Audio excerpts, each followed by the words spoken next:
Jangan lupa subscribe di YouTube channel Metro TV News dan juga nyalakan notifikasinya.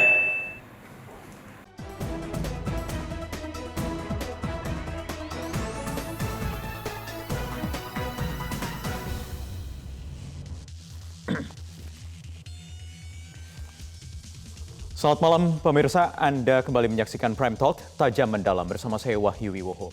Dualisme Partai Demokrat memasuki babak baru. Masing-masing kubu kini berebut legalitas di Kementerian Hukum dan HAM. Partai Demokrat kubu AHY telah menyampaikan surat penolakan KLB Partai Demokrat Sumatera Utara kepada Menteri Hukum dan HAM. Sementara Demokrat kubu Muldoko akan mendaftarkan hasil KLB kepada Menkumham. Lalu seperti apa sikap Kementerian Hukum dan HAM? Partai Demokrat kubu mana yang akan mendapat legalitas oleh negara?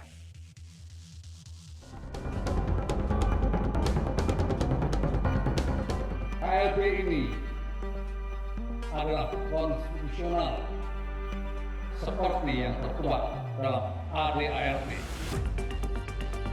Memperjuangkan cita-cita, yaitu sebuah partai Demokrat yang demokratis, terbuka, dan modern.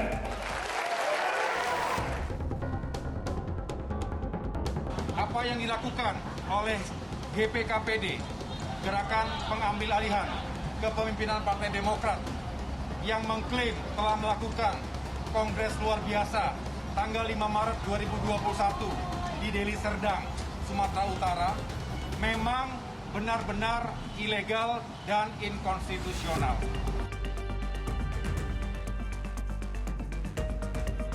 Kami akan catat dan kemudian melakukan telaah dan lebih lanjut terhadap dokumen-dokumen yang diserahkan ini.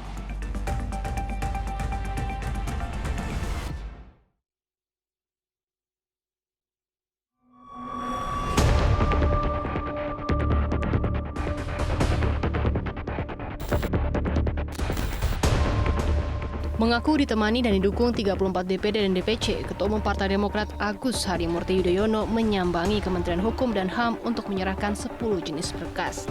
Di antaranya, ADART partai yang telah disahkan negara, serta sejumlah data dan fakta yang dianggap menguatkan bukti bahwa KLB Deli Serdang adalah ilegal dan inkonstitusional. Berkas-berkas ini untuk melengkapi semua data dan fakta yang juga kami kumpulkan, bahwa apa yang terjadi di Deli Serdang tersebut tidak sah dan tentunya tidak memiliki kekuatan hukum apapun. Ini langkah-langkah yang kami tempuh. Kami punya hak dan tentunya terus mencari keadilan. Kementerian Hukum dan HAM melalui Direktorat Jenderal Administrasi Hukum Umum mengaku akan mencatat dan menelaah lebih lanjut terkait berkas yang diserahkan. Dan tentunya berdasarkan pertemuan tadi, apa yang disampaikan oleh Pak AHY, kami akan catat dan kemudian melakukan telaah dan lebih lanjut terhadap dokumen-dokumen yang diserahkan ini. Sementara pihak Partai Demokrat yang menggelar Kongres Luar Biasa Deli Serdang, Sumatera Utara mengaku segera mendaftarkan hasil KLB Deli Serdang termasuk ADART dan susunan kepengurusan partai ke Kemenkumham. Normatif. Oleh karena itulah kita kerja keras untuk mengembalikan Partai Demokrat menjadi partai demokratis, terbuka, dan modern. Siapapun boleh membesarkan. Itu otomatis. Oleh karena itu nanti pemerintah akan melihat daripada aspek-aspek Kongres Luar Biasa ini memenuhi standar anggaran dasar rumah tangga mereka nggak? Saya akan jelaskan. Ini secara sudah saya jelaskan. Pertama yang kita rubah dulu anggaran dasar rumah tangga kembali kepada 2005. Pemerintah melalui Menko Polhukam Mahfud MD menegaskan tidak akan mencampuri konflik internal partai politik kecuali telah ada pelaporan ke Kemenkumham sehingga bisa diproses secara hukum. Tim Liputan Metro TV.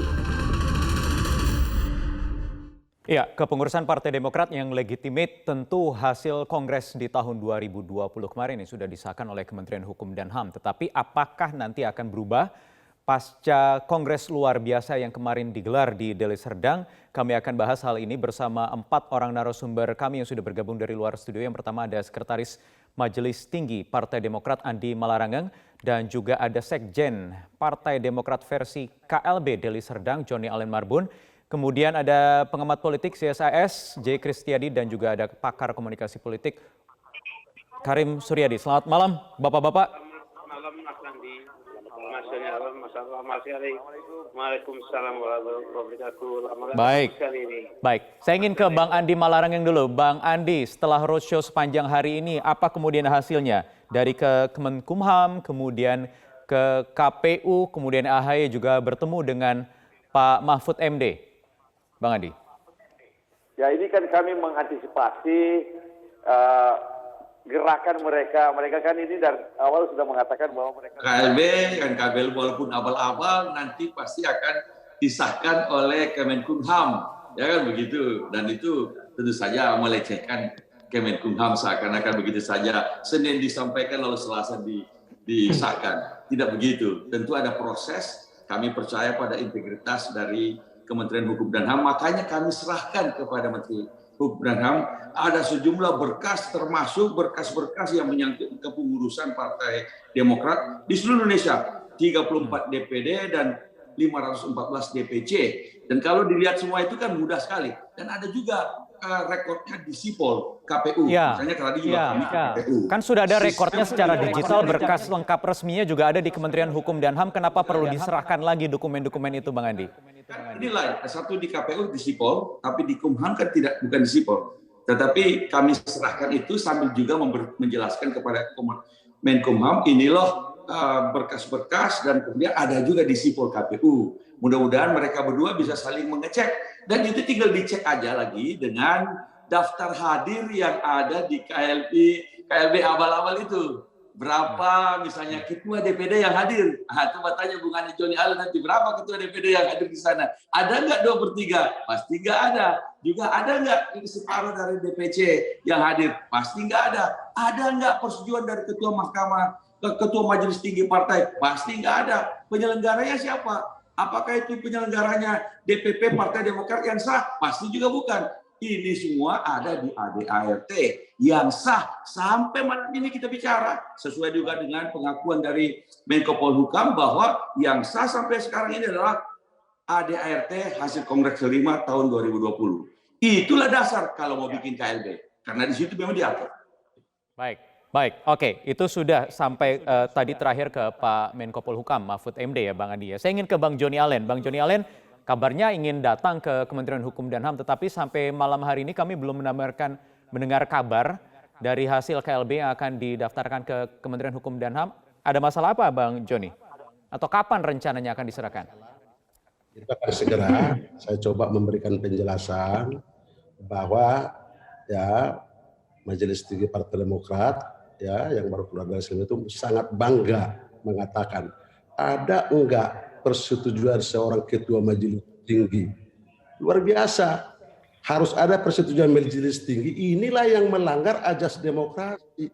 Kok enggak malu mengedepankan itu? Oleh karena itulah bertentangan dengan Undang-Undang Partai Politik nomor 2 tahun 2011.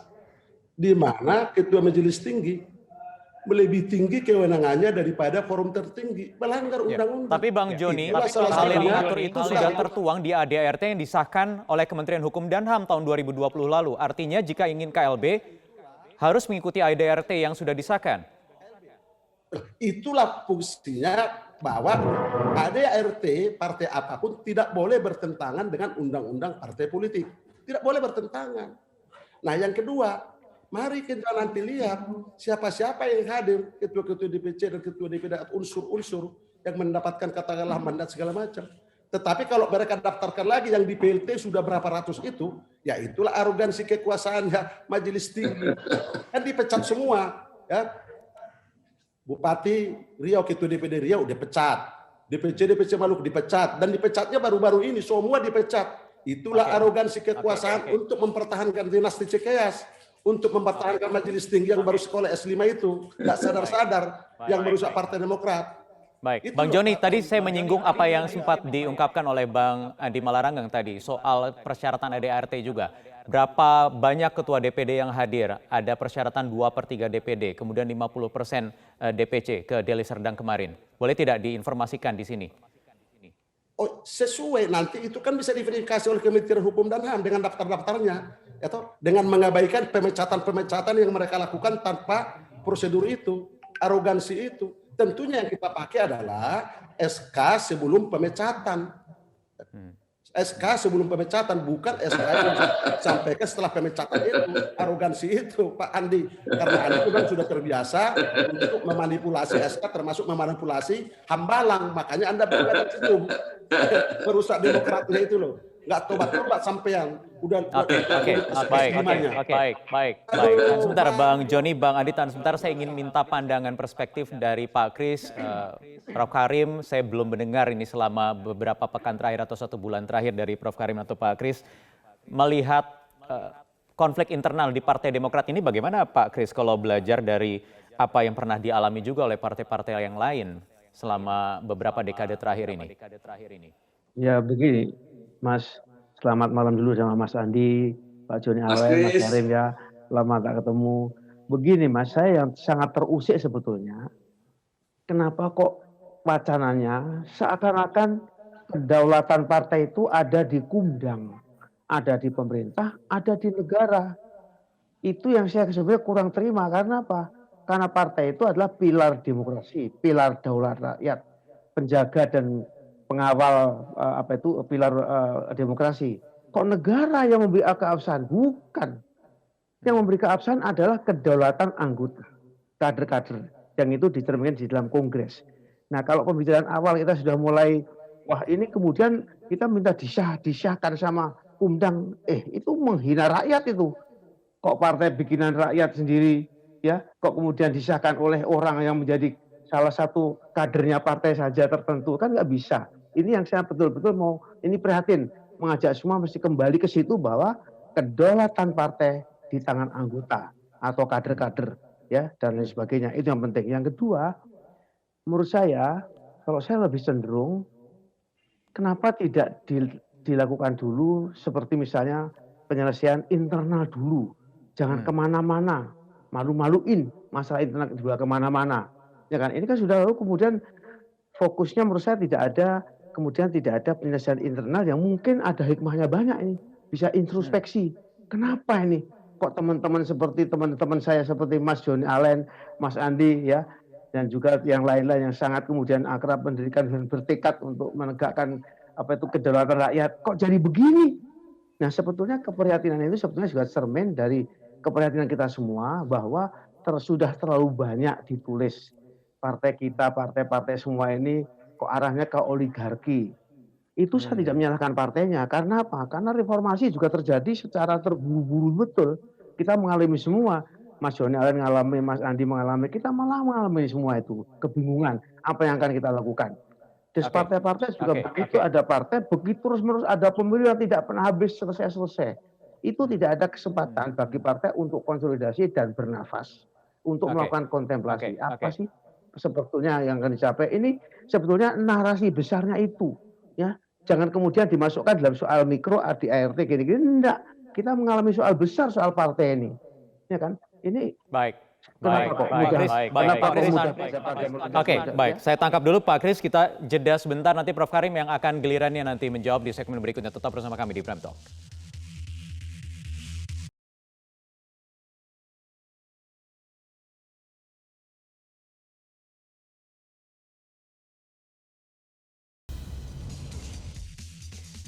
Baik, kembali di Prime Talk. Saya ingin ke Prof Karim. Prof Karim, kalau tadi Pak Kris mengatakan kenapa tidak diselesaikan terlebih dahulu secara internal, konflik ini jangan dibawa keluar dulu, kemudian juga menyinggung soal oligarki di internal partai. Kalau menurut Anda, apa yang terjadi sebenarnya di internal Partai Demokrat?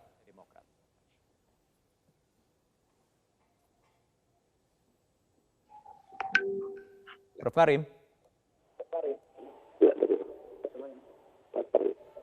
Halo. Ya, silakan. Ya, silakan. Dan kemudian saya melihat ini sebagai kritik yang dilakukan Bang Joni Allen dan kawan-kawan.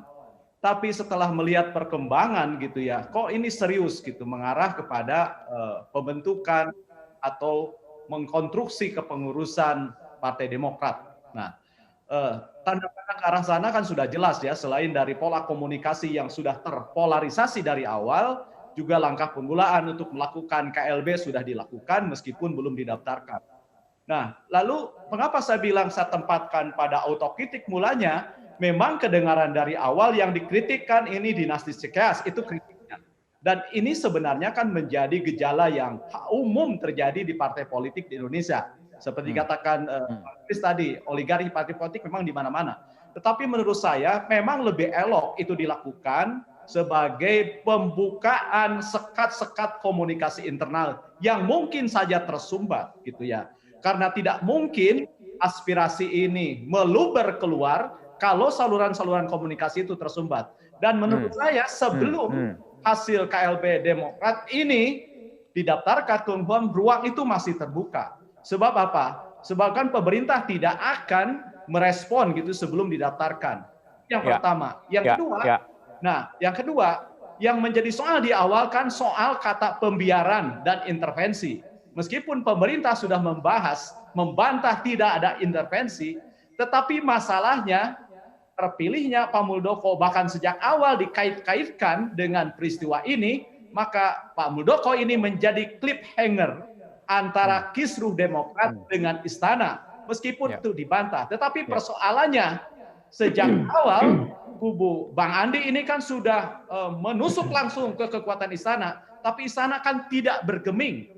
Karena apakah ini akan berlanjut atau tidak? Bahkan misalnya ketika Muldoko diterima kemudian disahkan sebagai ketua Demokrat oleh Kumham, apakah akan dikenai sanksi atau dikenai tindakan apapun? Karena saya tidak menemukan fakta yang koheren. Apa fakta yang koheren itu? Fakta yang koheren itu menunjukkan ternyata ada beberapa menteri yang menduduki pos kabinet. Karena memang Jokowi merevisi kebijakannya yang tidak mengangkat menteri sebagai rangkap jabatan. Jadi menurut saya komplikasinya seperti itu. Tapi yang jelas ini adalah sebuah pandangan yang agak merusak penglihatan. Kenapa? Karena meskipun saya bukan orang partai politik, masyarakat yang tidak langsung terlibat dalam partai politik, tetapi karena partai politik bertindak untuk dan atas nama masyarakat, bahkan sebagian dananya adalah dana APBN, maka kepedulian rakyat, kepedulian saya ini juga terpanggil mengamati ini. Ya, karena ingin kita melihat, kita percaya hanya dengan partai politik yang sehat, demokrasi yang sehat akan tumbuh.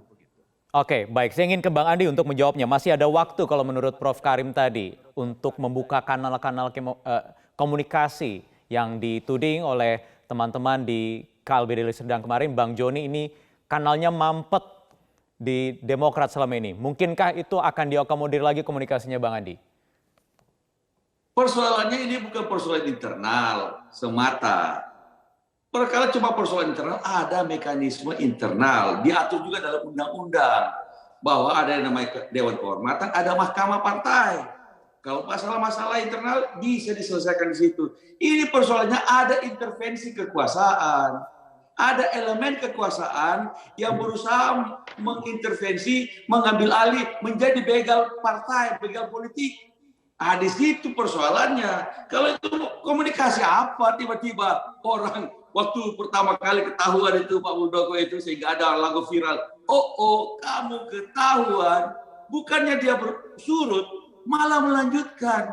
Lalu walaupun dia menyangkal setiap kali dikasih jumpa pers, dia menyangkal katanya cuma ngopi-ngopi, katanya cuma foto-foto. Ketahuan sekarang. Memang betul dia mau mengambil alih Partai Demokrat. Bayangkan orang luar, bukan kader Partai Demokrat, sedang berkuasa, mungkin punya uang, lalu kemudian mau menjadi ketua umum Partai Demokrat. Jadi bukan karena masalah internal, tapi ada faktor eksternal, intervensi kekuasaan. Benarkah demikian Pak Kris, karena ada faktor eksternal tadi, intervensi dari luar ini, dari kekuasaan?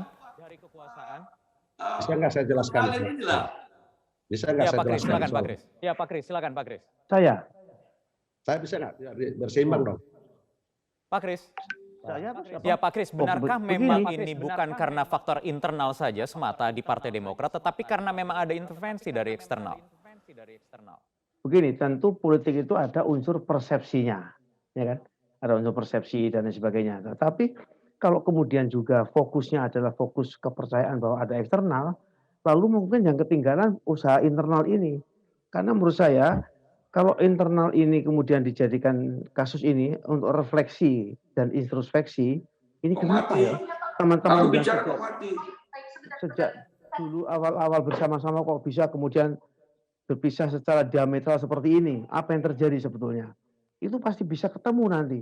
Dan kalau ini sampai ketemu, menurut saya itu bisa menjadi berkah juga untuk Partai Demokrat. Oh, ternyata yang kita belum itu adalah mungkin proses pelembagaan politik ini.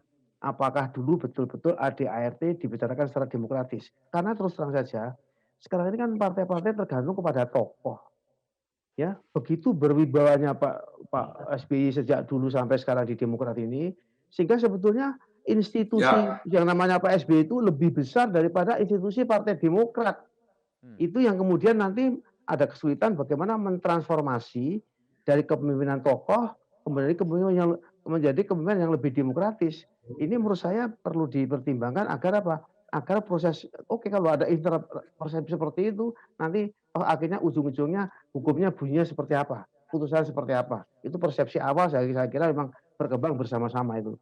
Tapi yang justru lebih penting bagi saya bagaimana ada itu dijadikan kontemplasi bersama antara kader-kader yang hebat-hebat ini untuk memajukan partai, tidak cuma Partai Demokrat, partai semuanya. Siapa tahu ini momentum untuk menyadarkan, oh iya, ternyata kita juga mengalami seperti itu. Nah, ini perlu sekali apakah prinsip-prinsip misalnya ada internal demokratisasi di internal partai dan sebagainya itu perlu dibicarakan karena menurut saya penafsiran ADART itu sudah menimbulkan konflik ya. Bahwa terjadi interpretasi yang berbeda-beda. Dulu dikatakan sah memenuhi syarat formal, ada yang mengatakan wah tidak bisa, itu dua direkayasa, segala macam seperti itulah. Tapi intinya sebetulnya kalau saya itu harus ini dijadikan momentum kontemplasi untuk Demokrat maju ke depan. Baik, Pak Kris. Saya ingin ke Bang Joni. Bang Joni itu udah angkat-angkat tangan tuh. Bang Joni ingin menanggapi soal tadi ajakan ngopi-ngopi yang kemudian berakhir benar-benar serius dalam waktu 1 bulan, berakhir ke Deli Serdang. Kemudian ditunjuklah Pak Muldoko menjadi Ketua Umum hasil KLB di Deli Serdang. Pertanyaannya, ini yang meminta siapa? Pak Muldoko yang meminta, Bang Joni dan kawan-kawan yang meminta. Dan kenapa Pak Muldoko ya kalau yang harus diminta oleh Bang Joni dan kawan-kawan? Nanti dijawab di segmen berikutnya. Tetap bersama kami di Prime Talk.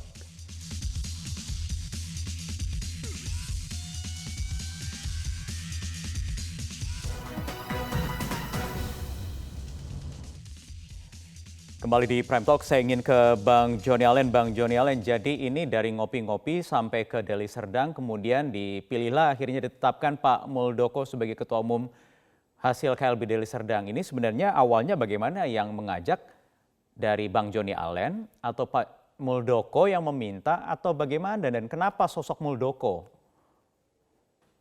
Baik, pemirsa. Saya perlu jelaskan fakta bukan asumsi. Kapan terjadi intervensi pemerintah di Demokrat dengan kekuasaan tertinggi oleh Presiden? Adalah pada saat Kongres nomor 2 di Bandung tahun 2010 untuk memaksakan Andi Malarang yang jadi Ketua Umum. Nggak laku persyaratannya pun nggak memenuhi. Ya, itulah intervensi pemerintah yang kuat, itu fakta. Sementara bahwa Andi Malarang intervensi itu asumsi, tidak ada sama sekali. Ini adalah akibat daripada tersumbatnya aspirasi daripada seluruh kader. Kedaulatan diambil alih oleh seorang ketua majelis tinggi. Dan ini saya sudah sampaikan di TKS tanggal 16. Dan sebelumnya juga saya sudah sampaikan tahun-tahun sebelumnya. Itu intinya. Siapa yang meminang Pak Muldoko? Pak Muldoko tidak pernah berpikir jadi ketua umum Partai Demokrat. Saya para senior meminta untuk kebersihan beliau karena adanya. Bang Joni, kalau tidak ada intervensi kemudian kenapa muncul nama Pak Muldoko yang notabene adalah ini sangat dekat dengan pemerintahan sekarang, Kepala Staf Kantor Kepresidenan, Bang Joni? Loh, saya mau tanya, apakah pada saat itu Andi Malarang yang bukan katakanlah Menteri Pemuda dan Olahraga, intervensi SBY sangat kuat, buktinya nggak laku intervensi itu. Apalagi dari luar, di dalam saja nggak laku intervensi. Kenapa? Karena pada saat itu masih kekuatan Demokrat masih utuh seperti sebelumnya pendiriannya. Partai Demokrat adalah partai demokratis, bukan partai dinasti. Setelah Pak SBY lah menjadi persoalan, mengambil alih gratis setelah Anas menjadi masalah tersangka. Gratis dan berjanji hanya meneruskan, diteruskan lagi dan tidak bisa dikunci lagi, bahkan diwariskan lagi. Jadi dibuat sistematis, masif dan terencana. Inilah yang membuat sumbatan termasuk kepada saya. Contoh, masih ada pertemuan berikutnya. Beliau juga pecat Johnny Allen tanpa ada pemanggilan. Apakah ini seorang demokrat? Apakah seorang pemimpin yang mendengungkan azas keadilan? Jadi selalu terbalik-balik. Andi nggak tobat-tobat kau. Bahkan yang kok bisa Andi Malarang yang masuk dari partai PDK? Bahkan setelah keluar dari S5 dari luar negeri, kok bisa jadi sekretaris majelis tinggi? Ada apa Andi Malarang? Rahasia apa yang Anda ambil atau yang pegang di Cikeas? Kok Anda bisa dipertahankan padahal sudah banyak masalah secara fakta integritas terhadap kemerosotan Partai Demokrat. Bayangkan sedikit lagi. Setelah SBY Ketua Umum dan Sekjen Pak Ibas, dari 148 kursi menjadi 61 kursi. Dilanjutkan lagi pada 2015 untuk katakan Ketua Umum dari 61 menjadi 54. Baik. Nah, hasil pollingnya selalu meningkat hasil polling daripada abal-abal 3 roda. Baik. Inilah yang membuat sebenarnya masukan-masukan yang tidak benar terhadap Bang Joni. yang saya hormati. Baik, Bang Joni. Baik, Bang Andi silakan tanggapi Bang Andi. Jadi tidak ada intervensi, tetapi murni karena kanal-kanal yang tersumbat selama ini di internal Partai Demokrat. Bagaimana tidak intervensi? Orang awam, tidak usah ilmu politik itu bisa tahu. Ini KSP Muldoko ini posisi jabatannya itu jabatan politik. Lalu melakukan gerakan-gerakan politik. Lah gimana? Lalu kemudian, katanya Andi Malarang dulu juga ikut bersaing Menteri Pemuda dan Olahraga. Saya kader Demokrat. Itu Muldoko, bukan kader Demokrat. Setahu saya terakhir kader Hanura. Loh, kenapa kok tiba-tiba mau jadi ketua umum Partai Demokrat? Coba kalau Muldoko bukan KSP, kira-kira dilamar nggak? Diajak nggak masuk jadi ketua umum Partai Demokrat? Pasti enggak. Tapi karena jabatannya KSP itulah. Maka dia lalu kemudian diiming-iming uang. Ini baru ada tadi nih.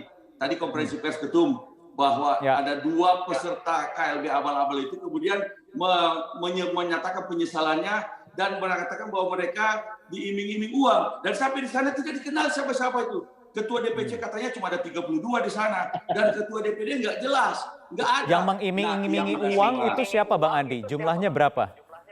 100 juta rupiah diiming-imingi uang, 100 juta rupiah melalui saudara Feki yang menjadi koordinator di Sulawesi Utara. Dan lalu kemudian mereka dibawa ke Medan, transit di Jakarta ketemu Pak Muldoko lagi dulu. Wah, itu kan. Baru kemudian ke Medan, lalu kemudian Sibu lagi. Intinya bahwa dan dalam 51 menit itu Pak Muldoko bukan kader, tidak hadir di situ, tiba-tiba jadi ketua umum. Kalau bukan intervensi kekuasaan kayak gimana itu? Oke, baik. Saya ingin ke Prof. Karim. Baik, Bang Andi. Tahan sebentar, Bang Andi. Saya ingin ke Prof. Karim. Prof. Karim, ini memang nama Pak Muldoko, posisinya Pak Muldoko ini menjadi yang membuat isu ini menjadi semakin seksi. Bagaimana Anda membacanya sebenarnya?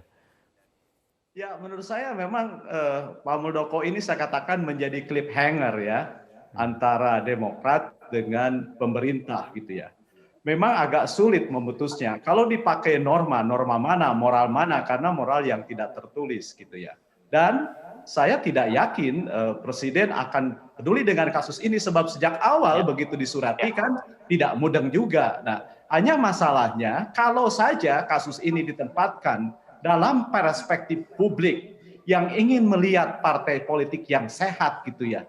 Dan indikator kesehatan politik itu kan kakinya ada 2. Bahwa politik itu berpijak pada kaki etik dan teknik. Nah, yang dipertontonkan oleh Bang Andi dan Bang Joni ini sekarang kan sisi tekniknya gitu ya.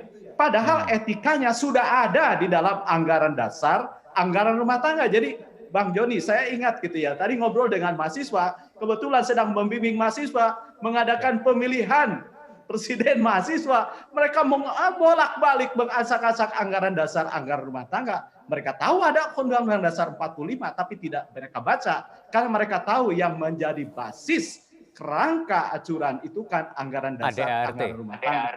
Nah, itu jadi menurut saya ini adalah pembelajaran politik yang paling mendasar, sekaligus logika yang paling dasar, sehingga menjadi preferensi politik Dan mudah-mudahan ini dicatat gitu ya, diamati oleh masa pemilih di Indonesia untuk memilih 2024 gitu ya. Baik. Karena persoalannya kan Kristus ini tidak terlepas dari 24. Sekali lagi pertanyaannya, apakah orang mencari tiket atau tidak sekedar tiket tapi ingin memenangkan pemilihan?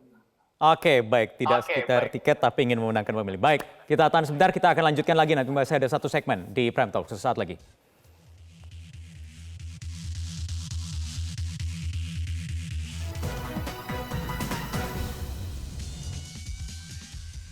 Ya, baik, kembali di Prime Talk. Saya ingin ke Bang Andi Malarang, dari konversi yang tadi dilakukan sore hari tadi ya oleh Mas AHY ini. Saya ingin mengutip sedikit bahwa AHY siap memaafkan Pak Muldoko. Ini belum apa-apa sudah siap ingin memaafkan Pak Muldoko begitu. Apakah ini artinya akan membuka ruang komunikasi seperti tadi yang disampaikan oleh Pak Kris, kemudian juga Prof Karim? Ada ruang kontemplasi yang harus dimanfaatkan oleh internal Partai Demokrat, atau bagaimana Bang Andi? Tentu saja kita siap memaafkan Pak Muldoko. Tentu saja dengan catatan beliau menyadari kesalahannya. Dan kemudian ya mereka setelah, kan kelihatan nih, lama-lama Pak Muldoko tahu juga bahwa yang memilih dia itu abal-abal semua. Dan kalau abal-abal semua ini kan berarti sebenarnya ya ngapain meneruskan sesuatu yang nggak ada jentrungannya. Lebih baik ajaklah kawan-kawan itu bikin partai baru. Nah, bikin partai baru, sekjennya boleh Pak Joni Allen dan segala macam, Pak Marzuki jadi Dewan Pembina, enggak apa-apa. Namanya boleh apa Pak? Namanya terserah lah mau bikin nama apa. Dan, baik. Nah, baru kita bisa bersahabat. Kita bisa bersejalan. Tapi kalau tetap pakai Partai Demokrat, ya bagaimana? Oke, baik. Bang Joni, jadi kapan Bang Joni akan diserahkan hasil KLB di Deli Serdang kemarin ke Kementerian Hukum dan HAM? Ini sampai malam sini sudah kita tunggu terus di Kemham. Ya. Ini Pak Adi ini nggak tobat-tobat, ilmunya nggak lulus-lulus dari dulu. Baca Anggaran Dasar Rumah Tangga, pasal 4. Sifat Partai Demokrat partai terbuka. Ke setiap warga negara yang memenuhi syarat bisa masuk pada baca Andi biar tobat. Makanya kamu bisa, itu satu. Yang kedua, Bang Joni, jawab dulu pertanyaan saya. Kita sudah di segmen terakhir nih Bang Joni. Jadi kapan akan datang ke Kementerian Hukum dan HAM untuk menghasilkan menyerahkan hasil Kongres kemarin? Ya, bahwa Kongres luar biasa sah menurut ketentuan Anggaran Dasar Rumah Tangga, di mana penciptaan daripada 2 dan atau setengah tambah N DPC yang tidak dipecat. Karena kan udah dan itu kita sudah anulir dalam Kongres. Karena itulah memang rapat atau media yang tertinggi, bukan tanda tangan SBY yang tertinggi. Baik, Bang Joni, jadi kapan akan ke Kementerian Hukum dan HAM, Bang Joni? Nah, soal kapan itu bukan job description saya. Saya hanya mau menjelaskan daripada pelaksanaan dari Kongres luar biasa akibat tersumbatnya. Itu ada tugas-tugas. Baik. Saya ingin penutup kalau begitu dari Pak Kris dan juga Prof Karim. Pak Kris terlebih dahulu. Bagaimana nanti kira-kira ujungnya, walaupun tidak bisa kita pungkiri nanti kemungkinan akan menantikan apa keputusan dari Kementerian Hukum dan HAM, dan kalau nanti implikasinya semakin meluas sampai ke pengadilan, Pak Kris. Pak Muldoko luar biasa, sangat dinamis, sangat menghargai. Pak Kris, ya, kamu tidak malu. Pak Kris masih dengar suara saya, Pak Kris? S5. Baik, sepertinya ada kendala komunikasi dengan Pak Kristiadi. Saya ingin ke Prof Karim. Prof Karim, jadi bagaimana nanti akhirnya ujung dari konflik internal di Partai Demokrat ini? Luar biasa. Dalil gitu ya. Ini kan persoalannya yang sederhana, yang satu berdalil, yang lain berdalih gitu ya. Dan kita berharap sebenarnya Kumham benar-benar menjadi pemeriksa yang cermat, yang bijaksana. Karena soal ini kunci jawabannya sudah terdedah di mana-mana dan kunci jawabannya sangat mudah gitu ya. Mudah karena ada di anggaran dasar, anggaran rumah tangga. Tinggal periksa siapa penyelenggaranya, siapa yang meminta, siapa pesertanya, bagaimana keputusan diambil. Politisi boleh bermanuver apapun, tapi tolong jangan mempertontonkan kebodohan yang menambah kita ini. Menambah tidak mencerdaskan, menambah jadi menambah kabur suasana gitu ya. Jadi menurut saya meskipun Bang Andi, Bang Joni panas tapi masih senyum, saya mesti melihat di hati kecilnya mereka sudah tahu arahnya akan kemana. Dan pengalaman biasanya kan tidak berhenti di Kumham, akan lari ke PT UN, bahkan sampai kepada kasasi dan peninjauan kembali. Tetapi menurut saya, di ujung semua itu, akal sehatlah yang akan menang dan yang akan menghakimi semua proses dan manuver ini. Baik, terima kasih Prof. Karim. Terakhir, Pak Kris, silakan Pak Kris, bagaimana melihat nanti ujungnya kira-kira konflik internal Partai Demokrat ini kalau melihat sejarah perjalanan partai-partai politik Indonesia yang pernah mengalami kasus yang serupa konflik internal?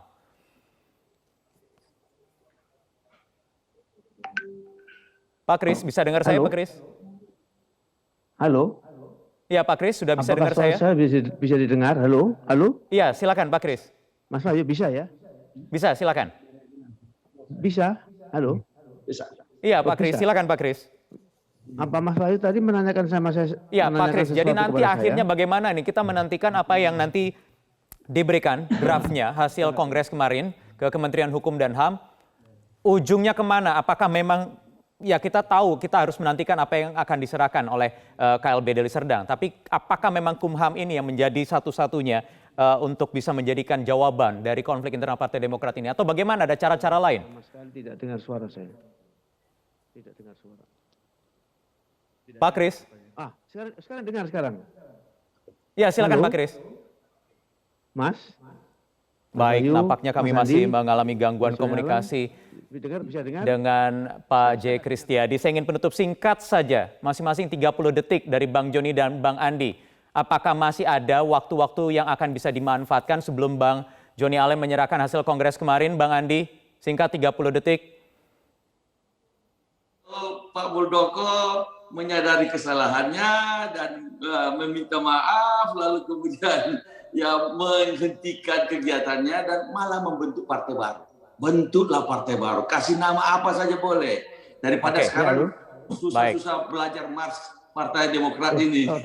Oke, jadi ada ruang ya. Bang Joni ingin memanfaatkan nggak ruang itu?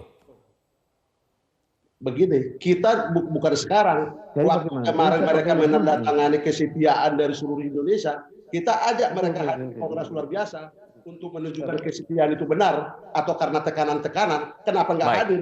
Itu kita udah buka sebelum Kongres. Ini sekarang kesalahan, mana ada kesalahan? Justru kamu yang salah, merusak terus Partai Demokrat tanpa malunya. Kita buka, bukan sekarang. Hadir dong, kalau memang legitimasimu hebat, AHY atau SBY, apa namanya, Ibas oleh organisasi saya, hadir dong kepada Kongres luar biasa. Baik, terima kasih Bang Joni Allen Marbun, terima kasih Bang Andi Malarangin, terima kasih Pak Kris. Mohon maaf kita ada gangguan komunikasi Pak Kris dan juga Prof. Karim, terima kasih sudah bergabung bersama kami. Saya ingin nantikan nanti apakah jadi datang Bang Joni Allen Marbun menyerahkan hasil Kongres luar biasa di Deli Serdang kemarin ke Kementerian Hukum dan HAM. Baik, terima kasih pemirsa, demikian Prime Talk.